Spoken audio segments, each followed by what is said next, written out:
कारवाई करणार आहोत। सर, उच्च न्यायालयाच्या निर्णयाचं पालन करत नाही असं ग्रामस्थांना सांगत आहेत। अनेक वेळा तक्रारी करूनही प्रशासनाकडून मागणी मान्य झाली नाही, त्या विरोधात त्यांनी खरं तर बहिष्कार घातल्याचं ग्रामस्थांकडून सांगण्यात येते। काय सांगाल? नाही, बरोबर आहे, ग्रामस्थांची मागणी बरोबर आहे। काही कारणास्तव अतिक्रमण यापूर्वी एकदा काढलं देखील होतं पूर्वी, मात्र पुन्हा काही लोकांनी अतिक्रमण केलेलं आहे। परंतु निश्चितपणे आम्ही पॉझिटिव्हली हे लवकरात लवकर आम्ही अतिक्रमण काढू। राजकीय दबाव आहे असं गावकऱ्यांचं म्हणणं आहे, त्यामुळेच हे अतिक्रमण हटत नाही। वारंवार प्रशासनाकडे तक्रारी करतो, तहसीलदार असतील, एसडीओ असतील, इथं यांना दाद देत नाहीत असं म्हणणं आहे। कुठल्याही राजकीय दबावाला प्रशासकीय यंत्रणा बळी पडणार नाही आणि ग्रामस्थांच्या भावना लक्षात घेऊन आपण हे अतिक्रमण लवकरात लवकर काढू। फक्त ग्रामस्थांना आपल्या माध्यमातून मी विनंती करतो की त्यांनी मतदानावर बहिष्कार टाकू नये। 1195 मतदान आहे, मात्र 11 वाजले तरी एकही मतदान या ठिकाणी झालेलं नाही। ग्रामस्थांना आता मतदान करण्यासाठी तुम्ही विनंती करणार आहात? निश्चित ग्रामस्थांना विनंती करणार आहे आणि त्यांचा प्रश्नही सोडवणार आहे, निश्चित मदत करणार आहे। एकूणच जिल्हाधिकारी रघुनाथ गावडे स्वतः आता या ठिकाणी दाखल झालेले आहेत। आपण पाहू शकता जिल्हाधिकारी रघुनाथ गावडे आता ग्रामस्थांसोबत बातचीत करणार आहेत। जिल्हा प्रशासनाचे इतर अधिकारीही या ठिकाणी उपस्थित आहेत। ग्रामस्थ या ठिकाणी आपल्याला पाहायला मिळत आहेत। पोलीस प्रशासनाकडूनही काही अधिकारी या ठिकाणी आलेले आहेत। आता जिल्हाधिकारी ग्रामस्थांना मार्गदर्शन करणार आहेत। कॅमेरा पर्सन तुषार ननावरेसह नजीर खान, TV9 मराठी, परभणी। सकाळपासून एकही मतदान झालेलं नाही। सध्या जिल्हाधिकारी हे ग्रामस्थांची चर्चा करण्यासाठी त्या ठिकाणी पोहोचलेले आहेत। ग्रामस्थांचं म्हणणं आहे की वारंवार निवेदनं देऊन सुद्धा त्यांची जी अडचण आहे, गावातल्या अतिक्रमणांवरती कारवाई झालेली नाही, ती हटवण्यात आली नाही आणि म्हणून ग्रामस्थांनी निर्णय घेतला की एकानेही मतदान करायचं नाही आणि म्हणूनच मतदार हे मतदान केंद्रांवरती पोहोचलेले नाहीयेत। खरं तर वृषाली, परभणी लोकसभा मतदारसंघ अतिशय महत्त्वाचा, बनी तो बनी नाही तो परभणी अशा प्रकारची म्हण त्या ठिकाणी प्रचलित आहे। मात्र अशा प्रकारच्या म्हणींना, अशा प्रकारच्या सिस्टीमला आता गावकरी कंटाळलेले बघायला मिळत आहेत। परत आम्ही 2019 ला माननीय जिल्हाधिकाऱ्यांना पत्र सह्या केल्या गावकऱ्यांनी, बाबा ही झोपडपट्टी अजून गेलेली नाही तरी हटवा। 2019 पासून सुद्धा प्रशासनानं दखल घेतली। त्याच्यानंतर आम्ही 5 तारखेला 5 एप्रिलला सुद्धा पूर्ण गावकऱ्यांना आपल्या त्यानंतर सुद्धा त्या झोपडपट्टी हटाव संदर्भात आम्हाला कुठलाही आपल्याकडून एखादा पत्र व्यवहार झालेला नाही। त्यानंतर परत 12 तारखेला आम्ही गावकऱ्यांनी मिळून बहिष्कार टाकायचं ठरवलं, तर बहिष्कार टाकलाय। तेव्हापासून आम्हाला काल मीटिंग झाली शिवाळे सरांसोबत, त्यांनी सांगितलं व तुम्हाला एक पत्र देऊ। आम्ही म्हटलं होतं आम्हाला एक पत्र द्या, आम्ही बहिष्कार पाठीमागे घेऊ, मतदानाला सहकार्य करू। पण मतदान असं बोलू, आपलं पत्र असं गोलगोल दिलं सर की शिवाळे सरांनी बीडीओ मॅडमला पत्र दिले की तुमच्या स्तरावर कारवाई आहे, तुम्ही करून टाका। परत आपल्या बीडीओ मॅडमनं ग्रामपंचायतला पत्र काढलं की ही कारवाई तुमच्या स्तरावर आहे, तुम्ही काढून टाका। आमची ग्रामपंचायत एवढी सक्षम नाही आहे ते अतिक्रमण काढायचं। तर हायकोर्टाचा निर्णय असून आमचं 2009ला एवढं गाव उठवलं प्रशासनानं, एक 10-20 घरं न उठवायला काय अडचण आहे? आम्ही कोणाला दाद मागायची? तर हायकोर्टाचा सुद्धा निकालाला प्रशासन काही हालचाल करत नाही, आम्ही कोणाकडे जायचं न्याय मागायला? त्यामुळे सगळ्या गावकऱ्यांना ठरवलेलं आहे की बाबा मतदानावर बहिष्कार करायचा। पहिली गोष्ट तर आमच्याकडं गावाकडं कोणी राजकीय पुढाऱ्याचं लक्ष नाही, म्हणून हे प्रश्न उपस्थित झालेले आहे। आमचं म्हणणं आहे राजकीय नेत्यांना प्रशासनानं तरी आमच्या गावाच्या पाठीमागे राहणे, आमच्या काय समस्या आहेत समजून घेणे। आमची दुसरी कोणती समस्या नाही, साधी समस्या आहे की आमच्या गावात ठाणामधलं जी जागा आहे ती आमच्या ग्रामपंचायतला एकदा स्वाधीन करून घ्या। याच्यानंतर काही त्याच्यावर अतिक्रमण होणार नाही, काय नाही, ते आम्ही ग्रामपंचायत सक्षम आहे त्याच्यावर समजा अतिक्रमण न होऊ द्यायला। तर सगळ्या गावकऱ्यांची इच्छा आहे की ते अतिक्रमण लवकरात लवकर कसं काढता येईल ते पाहू। तुमच्या भावना मला समजल्या। यापूर्वी मला सांगा, अतिक्रमण एकदा काढलं होतं का? काढलं होतं म्हणजे कारवाई करायची का म्हणून केली सर हायकोर्ट, म्हणजे पूर्ण झाली नव्हती। तर आता या ठिकाणी डेप्टी सीओ आहेत, बीडीओ आहेत, पोलीस अधिकारी आहेत, तहसीलदार आहेत। आम्ही सर्वच आपल्याला लेखी पण देणार आहोत की ह्या इलेक्शन प्रक्रिया संपल्याबरोबर, ॲक्च्युली आपल्या माहितीसाठी सांगतो, अतिक्रमणाचा साधा नियम आहे जो आपल्याला माहिती आहे, तरी मी 1 मिनिटात सांगतो।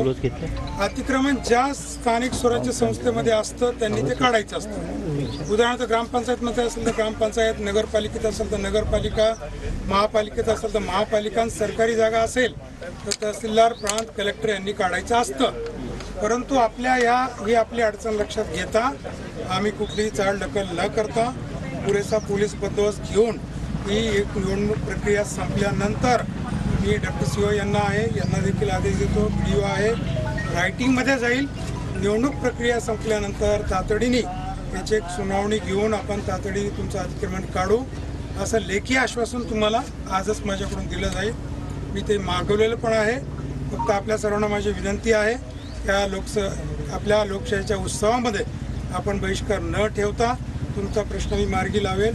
मात्र आपण मतदानाचा बहिष्कार मागे घेऊन सर्व ग्रामस्थांनी 100% मतदान करावं एवढं नम्र आवाहन मी आपल्याला करतो. मतदान करायला सगळे गावकरी तयार आहेत, पण आपल्या पत्र काय येते, पत्रावर काय उल्लेख आहे याचं आम्ही वाचन करू. त्याच्यानंतर साहेब निर्णय घेऊ आणि तुमच्या शब्दाला मान ठेवून आम्ही पूर्ण गाव मतदान करू. फक्त आम्हाला पत्राचं स्वरूप काय आहे ते आमच्या पूर्ण गावकऱ्याला कळलं. असं ड्राफ्ट आला का? 2 मिनिटाच्या नावात 1 तास जातो. साहेब म्हणाले ग्रामपंचायतचा निर्णय साहेब 1 डिसेंबर 2018ला तहसीलदार जिल्हाधिकारी माननीय पोलीस अधिकारी सर आली होती उठवायला गाव झोपडपट्टी उठवायला. हा, त्यावेळेस कोण्या नियमाने आली होती उठवायला? तू जर आमच्या ग्रामपंचायतमध्ये जर तुमच्या आग्रहाने आलते बाबा, तुमचा आग्रहामुळे आलते.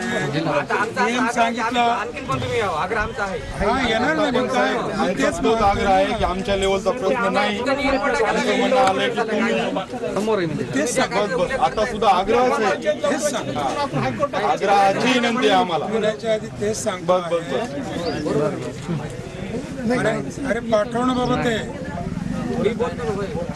प्रत्येक गोष्टीला लवकर जरा CCIच्या फोन लगेच म्हणजे किती तास लागतील? लगेच म्हणजे किती तास लागतील?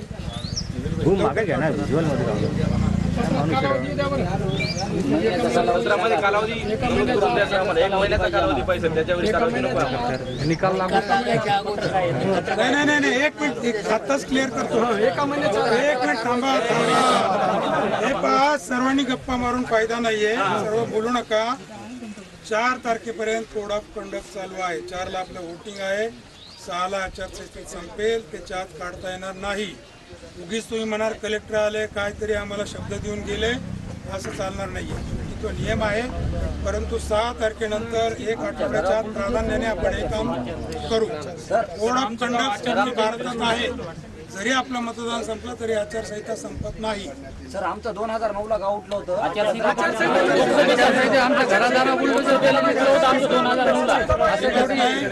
जे जुनं पानस कुठे सांगू नका कृपया.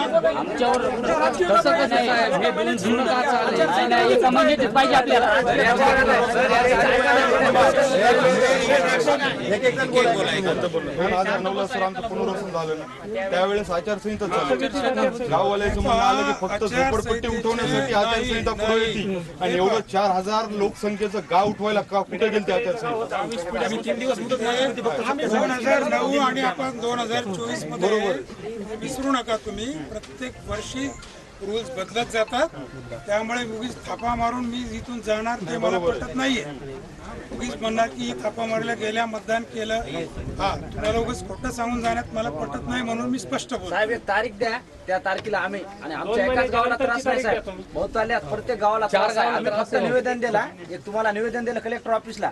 त्यानं त्या दिवशी संध्याकाळी आमच्या गावामध्ये दगड फॅक्ट केलीच. संध्याकाळी गाड्या पळू नये. आमचे लोक बाया माणसं दळणाला गिरणीला आली, गाड्या जोरात पळू नये. त्या दिवशी सगळ्यांना जिल्हाधिकारी साहेब आहे सगळे कुठे त्यांची फक्त एक क्लिप दाखवतो त्यांची वागणूक काय आहे मला जरा कळलं. कागद पेन पॅड द्या. तुमच्या प्रांताचं अवैध धंदे पुन्हा दारू विकायला उजागर इथं. कुणी आहे का? जरा बिनपगारी आले साहेब त्या लोकांची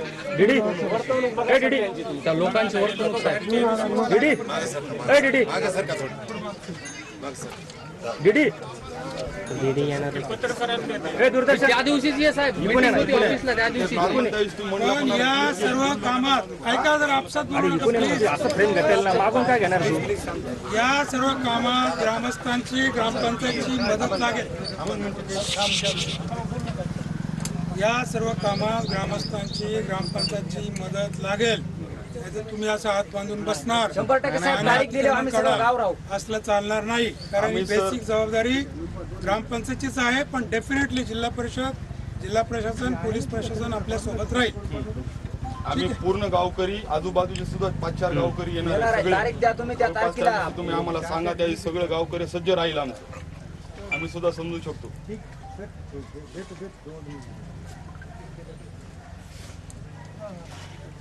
मागवतात